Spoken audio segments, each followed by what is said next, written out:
Assalamualaikum warahmatullahi wabarakatuh. Selamat siang adik-adik sekalian. Kali ini kita masuk ke bab 11 mengenai stochastic interest rate, di mana ini merupakan bab terakhir dari bukunya Matematika Keuangan yang dikarang oleh Marek Kapinski. Ya, nah bab ini akan diawali dengan statement bahwa bond price ya atau nilai dari obligasi ya itu ada formulanya. Ya, apa formulanya? Ini formulanya. Ya, jadi kalau kita bicara kita beli barang harganya kan sekian rupiah.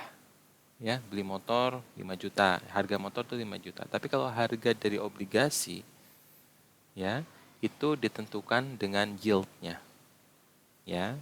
Atau kalau kemarin bilang kita prosedurnya strip, kita memecah menjadi beberapa zero coupon bond, maka yang menentukan harga dari obligasi itu adalah Y 0,N seperti itu. Ya, jadi kalau fungsi berarti Y atau yield itu adalah fungsi dari maturity-nya. Ya, kalian bisa nanti jangan bingung ya, notasi maturity-nya pakai N atau pakai T seperti itu. Ya, di mana N itu adalah T dikali taunya. Ya, T dikali taunya.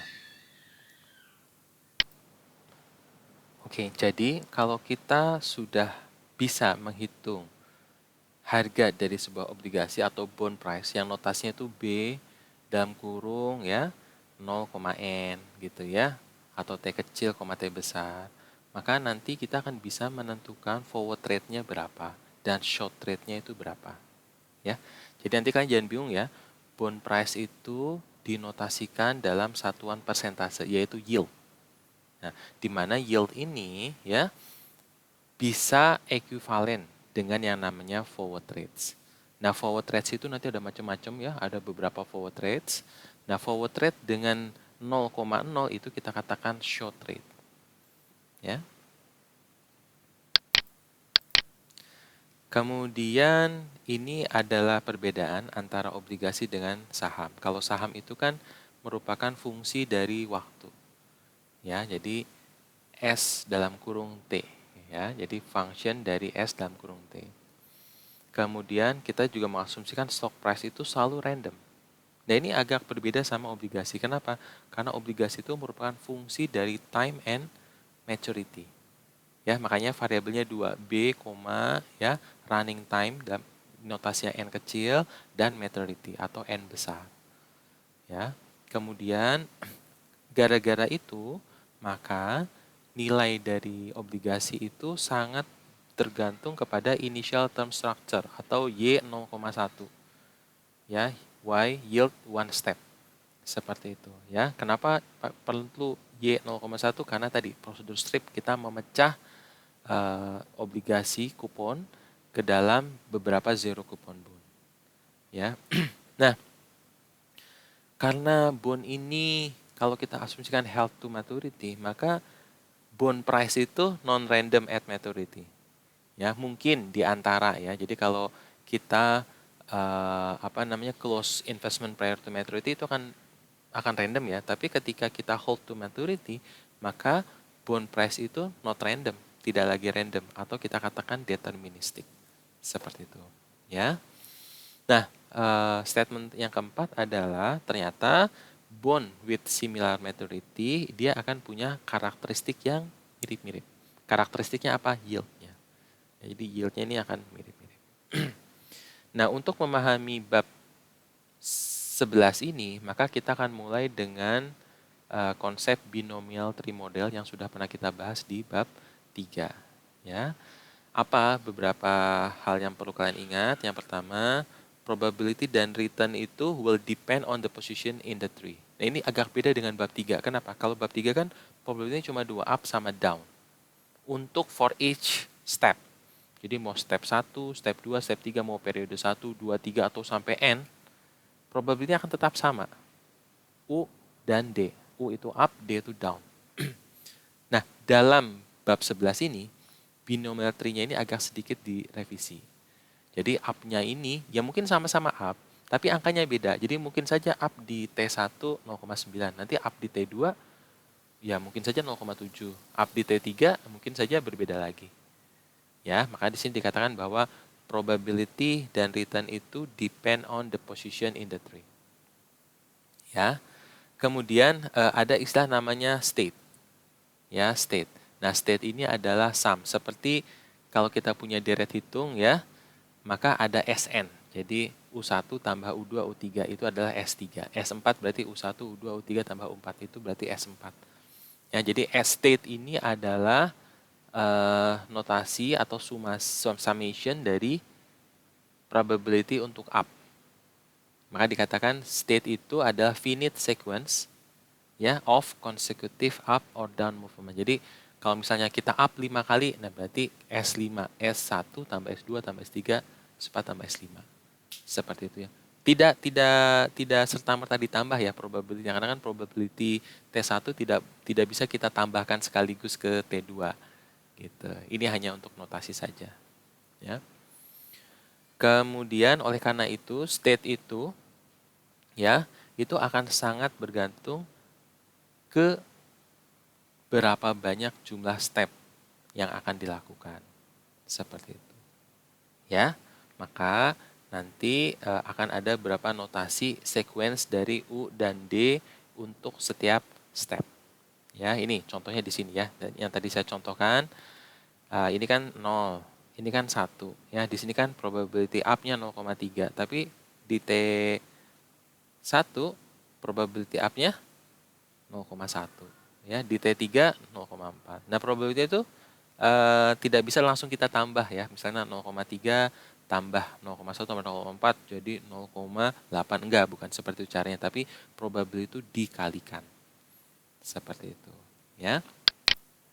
Kemudian nah, gara-gara probability untuk setiap step itu berbeda-beda ya, dan probability up untuk setiap step pun berbeda-beda, maka bond price-nya itu akan berubah. Ya, makanya di sini kita katakan the evolution of bond price. Jadi bond price-nya ini agak sedikit kita ganti cara perhitungannya, ya. Nah, kalau kita asumsikan bond price itu sesuatu yang sifatnya deterministik gitu ya, maka ini kita katakan B 0,1, B 0,2, B 0,3, B 0,n-1 sampai B 0,n. Berarti ini at maturity, ini pada saat ini. Seperti itu. Nah, kalau U-nya itu beda-beda, maka ini kita notasinya seperti ini ya. Ini kan berarti kita mengevaluasi bond price pada periode 0. Ya, ingat strip. Ya, ingat strip itu apa? Kita memecah kupon bond menjadi beberapa zero kupon bond, dievaluasi pada periode 0. T-nya 0 ya. Nah, sekarang kalau T-nya 1, nah di sini. Jadi B1 2 ya sampai B1n dengan probability up. Ya. Nah, U ini kita katakan state. Di sini cuma 1. Ya sama seperti berapa S1? S1 adalah U1 sama dengan U1. Berapa S2? U1 tambah U2. Seperti itu. Nah, ini yang contoh di sini nih. 2 nih, B2,3. Berarti ini bond price dievaluasi pada T kecil sama dengan 2. Nah, berapa U-nya? U2, U. Berarti ini S2. S2 itu adalah U1 dan U2. Seperti itu. Ya, ingat ini adalah notasi ya. Kalian tidak boleh menambahkan probability seperti kita pakai rumus dat hitung ya. Beda. Ini notasi saja, SN. SN itu adalah state.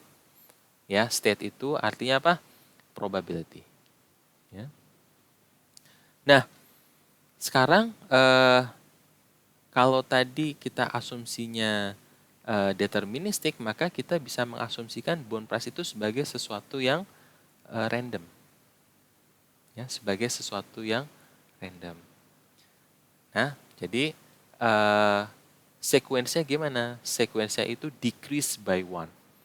Nah, ini di sini sekuensinya itu decrease by 1. Ya, and the number of sequence double. Ya, index by all possible state Sn minus 1. Seperti itu. Ya, jadi seberapa banyak variabel dari bond price as random value ini, sebanyak Sn-nya ini. Sn min 1. Kemudian, nah ini, kalau kalian melihat simbol ini, maka ini adalah simbol bond price ya, berarti ini bond price. Nah, kalau dulu kan kita bondnya itu B, N kecil, N besar. Cukup sampai di sini. Nah, karena tadi probability up untuk setiap step itu berbeda-beda, maka ini kita indeks ya. Jadi bond price-nya ini tuh akan ada bercabang-cabang lagi untuk setiap probabilitas. Probabilitasnya itu berarti SN-1 U. Seperti itu. Ya, jadi kalau kita punya 10 step, maka akan ada S9U. Ya, akan kita tambahkan. Seperti itu ya.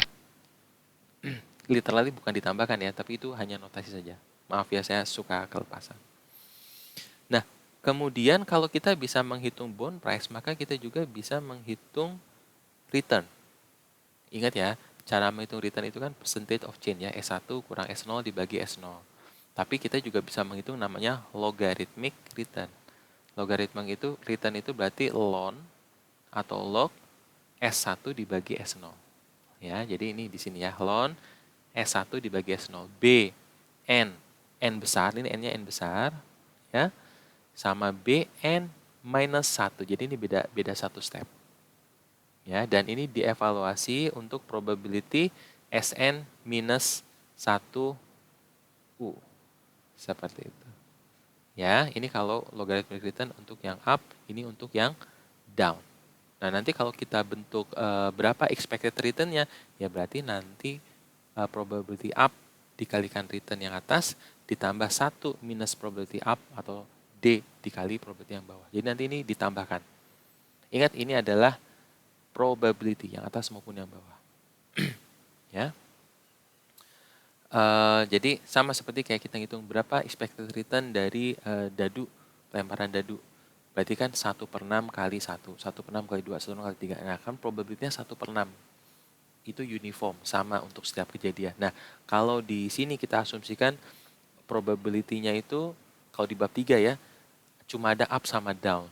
Maka probability up dikalikan kejadiannya up, atau return ketika up, ditambah probability down dikali return ketika down.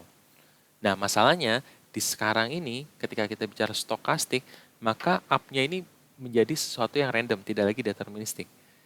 Gitu. Ya, maka di sini ditambah simbol kondisional ya, simbol SN-1 up. Gitu ya. Jadi up pada step ke-9, probability up pada step ke-9 itu berbeda dengan probability up pada step ke-8 atau 7 atau 6.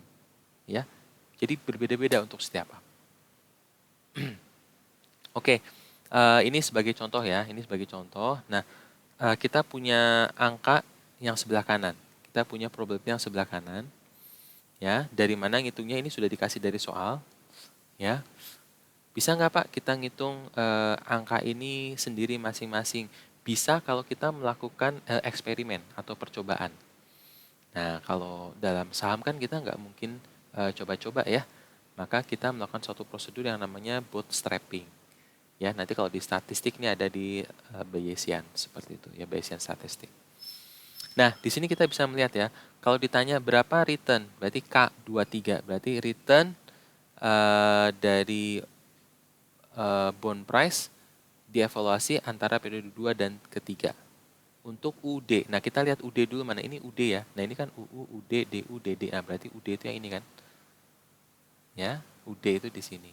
Nah, maka cara menghitungnya berarti berapa? Berarti ln B3UD dibagi B13U. Berarti B3UD, B23UD kan, B23UD ini 0,98775 ini dibagi 13U. 13U nih 0,9848 dapat angka 27%. Nah, dapat angka di sini.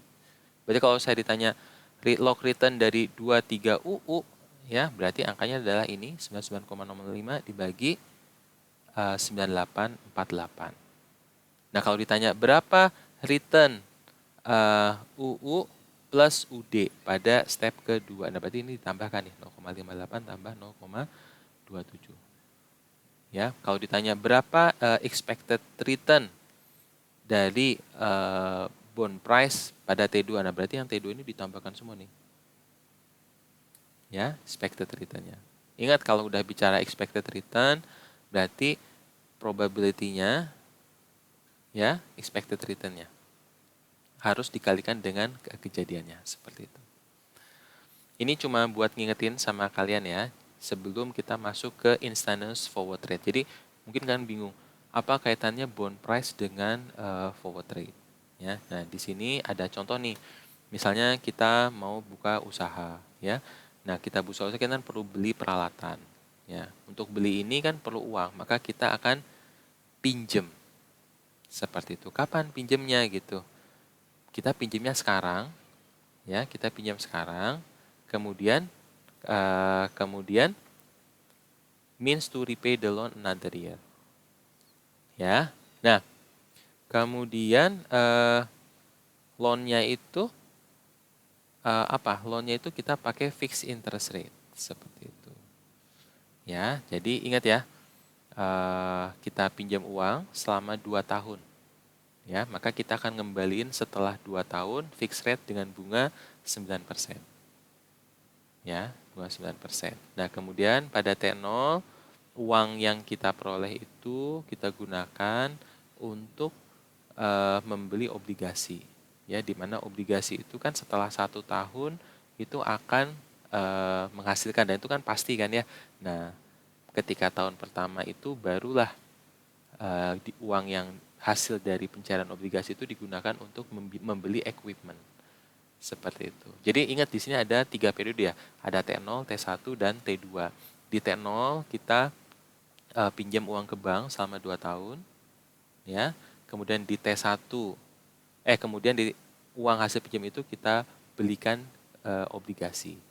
Seperti itu. Ya. Nah setelah 1 tahun, artinya di T1, obligasinya kan akan mature ya, jatuh tempo kan. Kemudian kita dapat duit. Nah, uang itu kita gunakan untuk membeli equipment, peralatan baru. Seperti itu. Tapi kan utang ini belum lunas, utang ini akan dibayar pada periode kedua di T2.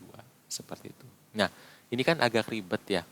Nah, bisa saja ketika dihitung-hitung ini akan ekuivalen dengan 10%. Ya, nah daripada ribet kayak gini, maka bank bisa saja memfasilitasi suatu skema yang namanya forward rate. Ya, jadi forward rate itu equal, ya, atau kita bilang ekuivalen. Kalau equal kan sama dengan ya. Ini kan mendekati ya kan, nggak sama persis ya. Ini tandanya approach ya, approaching. Dia akan ekuivalen dengan log return dari bond price. Ya, ingat ya. Jadi ini sebenarnya hal yang berbeda ya. Yang ketika kita bicara ngomongin bond price, kita bisa menghitung return ketika kita invest di obligasi.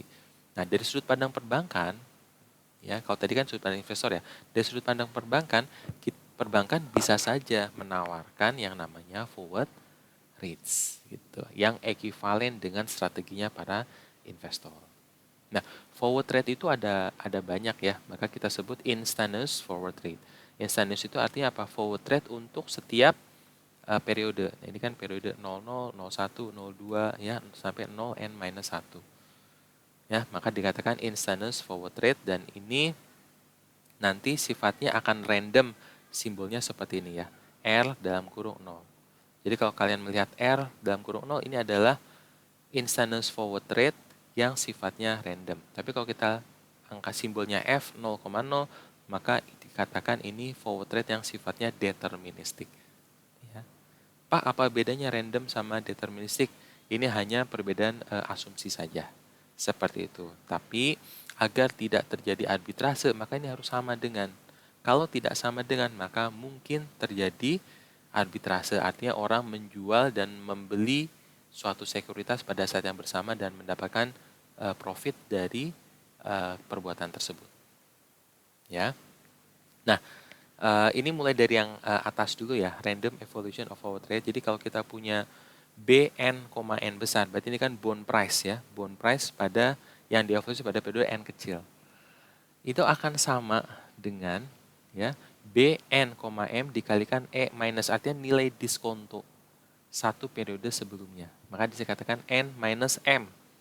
Ingat kalau huruf abjad A, B, C, D, F, G, H, I, J, K, L, M, N. Jadi M dulu, ya, Magelang dulu, baru Nangka gitu ya. M dulu baru N. Maka ini rumusnya N dikurangi M. Jadi ini merupakan diskonto dengan asumsi continuous compounding. Jadi kalau udah continuous compounding, ini comparable. Kita bisa bandingkan antara evaluasi bond A dengan evaluasi bond B.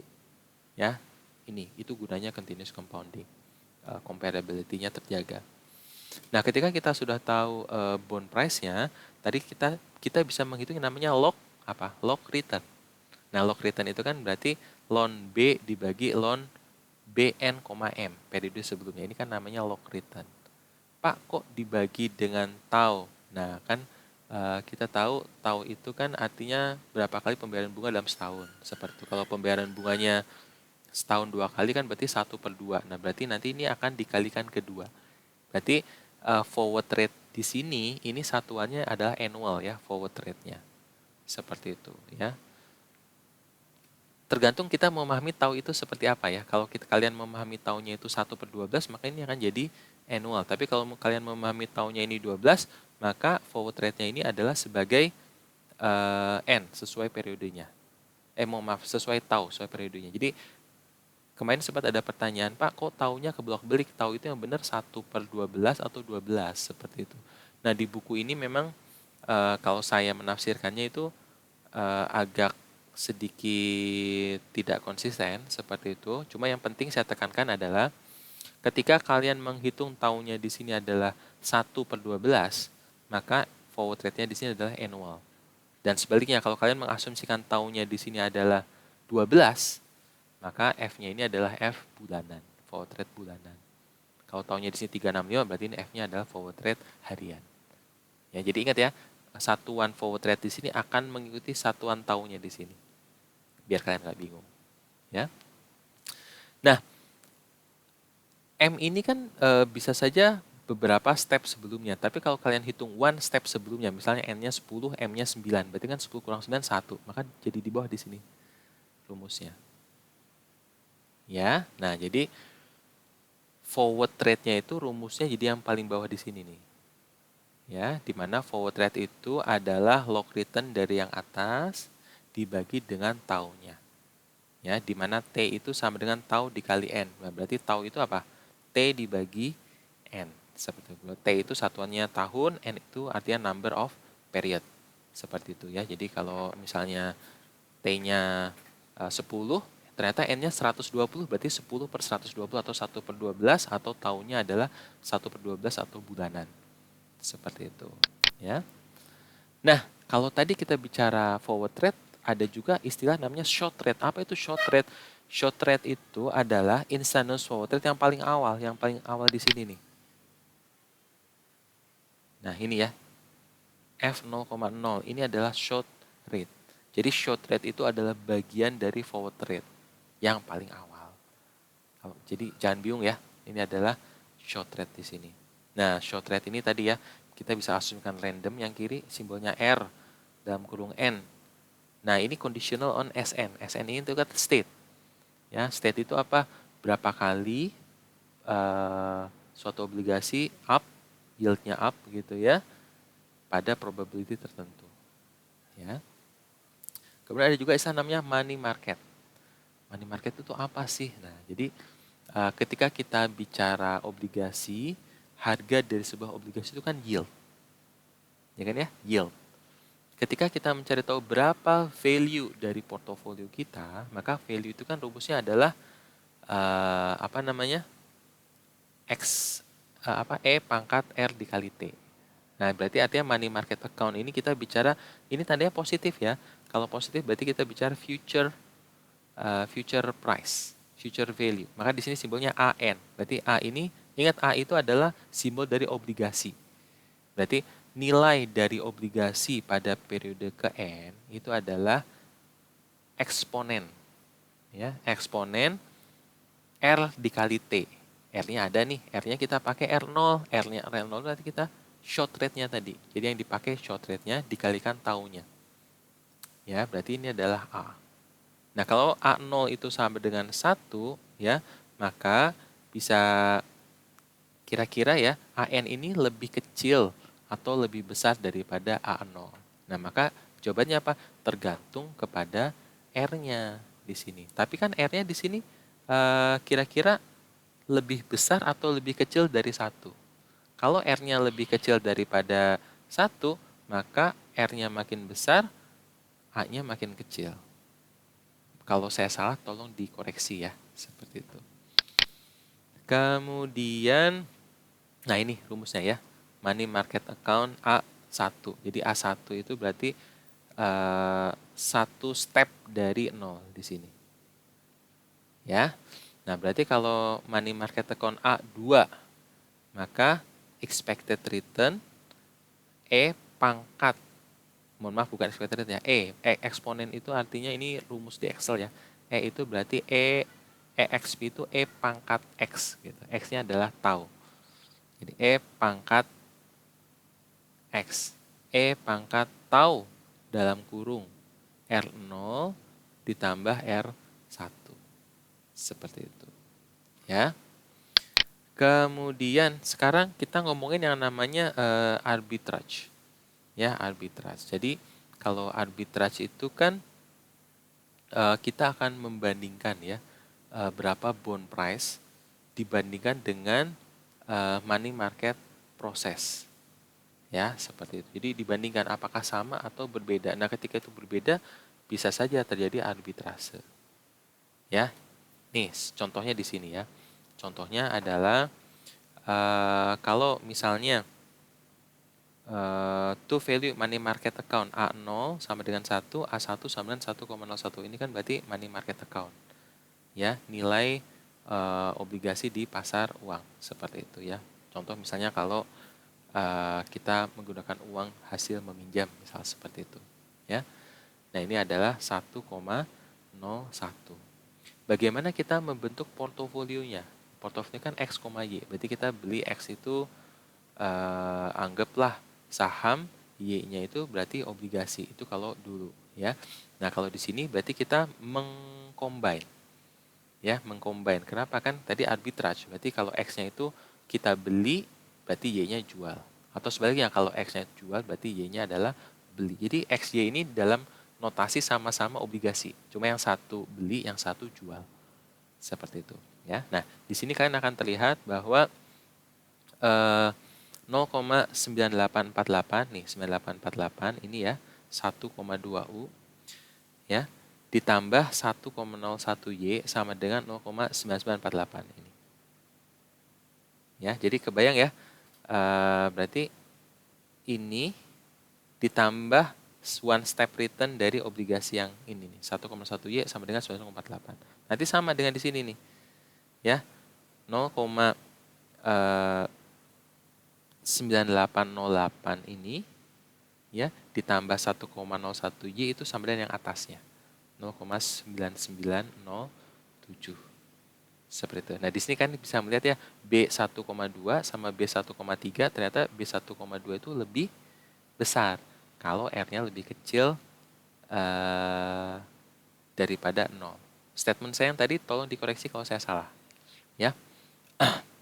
Nah, ketika ini tidak sama, ini kan 0,9824. Ya. Nah, kalau kita bandingkan 9828, ini kan angkanya beda nih. Ya, ini yang satu dari membentuk portofolio, sama ini dari simulasi probability yang kita lakukan kan nggak beda nih. Ini kan nggak sama. Caranya gimana? Maka ada kemungkinan mendapatkan keuntungan jangka pendek melalui strategi arbitrase. Apa strateginya? Kita jual di harga 0,98 dan kita beli di harga ya 9824. Seperti itu. Jadi kita beli murah di harga 2,4 dan kita jual di harga 0,98. Jadi kita untung. Kita belinya murah 24, jual mahal 28. Seperti itu. Maka terjadilah yang namanya arbitrase. Pada kenyataannya, arbitrase ini mungkin terjadi, jawabannya mungkin. Mungkin terjadi di short term, mungkin, tapi kemungkinannya kecil sekali. Oke lah, tetap mungkin. Nah, kalau begitu keuntungannya gimana? Keuntungannya kecil sekali. Seperti ini contohnya. Ini kan kalau kita ngelihat untuk setiap $1, maka keuntungannya itu kan cuma 0,0004. 4/10.000, kecil sekali ya. Tapi kalau kita investnya 1 triliun, ya kan, 1/12 dibagi 1/-4, wah kita udah untung 10/8 gitu. Jadi memang kecil sekali kalau kita belinya dikit gitu ya, tapi ketika investasinya kita multiply, kita gandakan, ini menjadi sesuatu yang signifikan ya. Oke, sekarang kita masuk ke yang namanya risk neutral probability ya. Risk neutral probability, ingat ya, ketika menghitung risk neutral probability itu kan berarti P sama dengan gitu ya, R dikurangi D dibagi U minus D, seperti itu. Ya, itu risk neutral probability. Nah, apa gunanya risk neutral probability dengan bond price di sini? Nah, kita tahu ketika bond price itu kan ada beberapa probabilitas ya, probability dari up sama down. Nah, probability dari up kita pakai P, berarti down-nya 1 min P, seperti itu. Nah, jadi karena kita tidak tahu probability sebenarnya atau P biasa ya, maka kita gunakan risk neutral probability dengan asumsi pasar dalam kondisi normal. Seperti itu. Ya, berarti ini adalah P dikali value-nya, suatu minus P dikalikan value-nya kalau down. Ya. Nah, kok dikali eksponen pangkatnya negatif? Oh, berarti kita menghitung present value dari bond price. Jadi bond price pada saat ini, seperti itu. Makanya di sini pangkatnya E pangkat minus tau dikali R, pangkatnya negatif, seperti itu. Nah, perhitungan ini bisa kita balik. Bagaimana cara kita menghitung risk neutral probability? Nah, ketika kita bicara deterministic, probability cuma 2, up sama down, seperti itu. Tetapi ketika di bab 11 kita asumsinya stokastik, maka probability ini bisa macam-macam. Ya, maka di sini simbolnya adalah P star kondisional ya, dalam kurung N kecil. Ketika kita mengevaluasi running time-nya N pada maturity N besar dan asumsi SN. Ya, SN ini berarti consecutive number of consecutive period, obligasinya ini up, seperti itu. Ya, nah ini kita bisa yang bawah ini kita bisa substitusikan ke atas ya. Nanti ketika sudah sama notasinya kita bisa ngitung P star-nya di sini. Nah, jadi rumus P star adalah eksponen. Berarti E pangkat tau R dalam kurung N dikurangi E pangkat K N plus 1. N periode setelahnya. Dibagi seperti ini. Ini adalah rumusnya. Dan inilah yang kita sebut sebagai risk neutral probability agar kondisinya martingale. Seperti itu. Dan kita tahu yang namanya probability pasti antara 0 dan 1. Jadi kalau hasil perhitungan kalian lebih besar dari 1 atau lebih kecil dari 0 atau sama dengan 0, ya, berarti salah jawabannya. Harus di antara 0 dan 1. Nah, ini sudah bagian-bagian akhir ya. Sebelumnya kita kan belajar option ya. Option kan. Nah, option itu apa sih? Hak untuk membeli, seperti itu. Nah, ternyata di obligasi itu juga ada yang mirip-mirip dengan yang namanya option. Kan kalau option kita bicara saham ya. Nah, obligasi itu kalau kita sudah terbitkan itu bisa kita beli kembali. Obligasi yang seperti itu kita sebut dengan callable bond. Ya. Kemudian ada namanya swap. Swap itu apa? Jadi bisa saja kita kan membeli di harga, kita bisa membeli fixed coupon bond dan kita jual di floating coupon bond, seperti itu. Nah, artinya apa? Ketika kita beli dan jual di saat yang bersamaan, ya, maka present value-nya sudah pasti zero, tapi cash flow-nya itu akan random. Ya, jadi expected return-nya akan zero, tidak untung, tidak rugi, seperti itu, tetapi akan memberikan cash flow yang random, yang bisa plus, bisa negatif di masa depan, seperti itu. Ya, nah, intermediary seperti perbankan, perusahaan sekuritas bisa saja menawarkan skema seperti ini dengan menamakan namanya swap, bond swap. Jadi kalau apa yang di swap di sini, di swap dari floating ke fix atau fix ke floating. Mana yang lebih mahal? Nggak ada yang lebih mahal dong, karena harusnya 0, nilainya 0. Karena nilainya 0, maka prosedur swap seperti ini will cost nothing. Ya, tidak ada harganya, gratis lah kalau kita mau swap dari fix ke floating. Tapi tentu ada konsekuensinya. Kalau misalnya floatingnya 10%, maka bisa dipastikan fix ini akan lebih tinggi karena fix ini kan lebih beresiko. Jadi ingat ya, ketika kita men-swap dari floating ke fix, maka yield-nya pasti naik. Dalam tanda kutip kita rugi gitu ya. Kita rugi tapi risiko kita menurun. Jadi gap-nya ya sama aja. Dan sebaliknya ya, ketika kita swap dari fix ke floating, maka itu biasanya bunganya akan lebih rendah. Ya, sama seperti kalau kalian beli KPR, awalnya misal BTN Syariah, pindah ke Mandiri konvensional, kalian akan merasa kok lebih murah ya, seperti itu. Karena suku bunganya turun. Tetapi ketika itu kalau kondisi normal, tapi ketika kondisi ekonomi memburuk, kalian akan harus membayar bunga yang jauh lebih tinggi. Yang sebenarnya kalau kita perhitungkan value-nya, itu zero. Ya, seperti zero. Pada kenyataannya adalah ketika kita melakukan swap seperti ini itu tidak gratis. Ada biaya yang biaya administrasi ya. Mungkin swapnya sama aja ya, tapi ketika kita pindah dari Bank Mandiri ke BCA ya, pindah dari obligasi A ke obligasi B gitu. Nah, ini biasanya ada biaya administrasi. Ya, seperti kita transaksi di saham. Kalau kita beli A, jual A, kemudian uangnya kita buatkan beli B. Itu kita akan kena biaya administrasi, pajak pembeli, penjual, kena PPh, seperti itu. Ya. Nah, tapi kalau kita masih membeli dan menjual A di perusahaan yang sama atau melalui perusahaan yang sama, intermediary yang sama, mungkin saja ini bisa free of cost.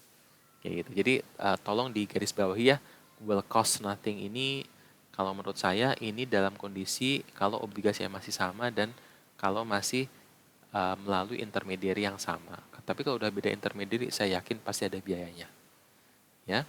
Kemudian ada namanya cap sama caplet. Ya, cap itu apa?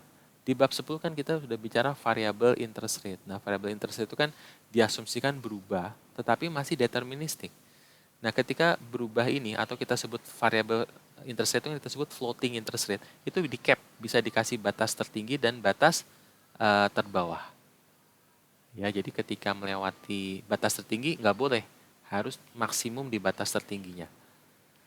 Ya, itu sama dengan di perbankan, di mana perbankan itu Bank Indonesia itu akan menerapkan ambang batas tertentu. Jadi BPR yang di daerah itu kan terkenal mahal bunganya atau leasing, itu mereka boleh berbeda dengan perbankan atau institusi keuangan lainnya, tetapi akan di-cap oleh Bank Indonesia sampai batas tertentu.